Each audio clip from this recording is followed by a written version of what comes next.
नमस्कार, GS9 news मध्ये आपल्या सर्वांचं स्वागत आहे। डोंगरगाव परिसरातील राजराजेश्वरी जिनिंगला लागली आग, हजारो टन कापूस भक्षस्थानी। सिल्लोड प्रतिनिधी सलीम कुरेशी। शहरालगतच्या डोंगरगाव परिसरात असलेल्या राजराजेश्वरी जिनिंगला बुधवारी रात्री 8 वाजेच्या सुमारास मोठी आग लागली। क्षणार्धात आगीने रौद्ररूप धारण केल्यामुळे जिनिंग मधील जमा असलेला हजारो टन कापूस आगीच्या विळख्यात सापडला। यावेळी या ठिकाणी 10 ते 15 मजूर काम करत होते। आगीची लोळ वाढत गेल्यामुळे आग आटोक्यात आणण्यासाठी रात्री उशिरापर्यंत शर्थीचे प्रयत्न सुरू होते।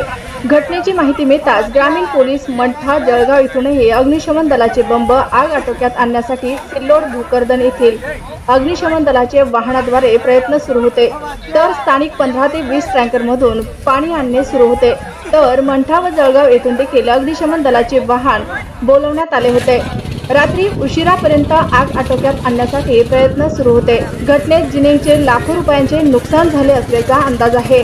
ठाण्याचे कर्मचारी घटनास्थळी दाखल झाले। घटनेत कुठलीही जीवितहानी झाली नसल्याची माहिती सूत्रांनी दिली।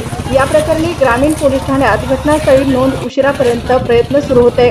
आग शॉर्ट सर्किटने लागल्याचा प्राथमिक अंदाज व्यक्त होत आहे।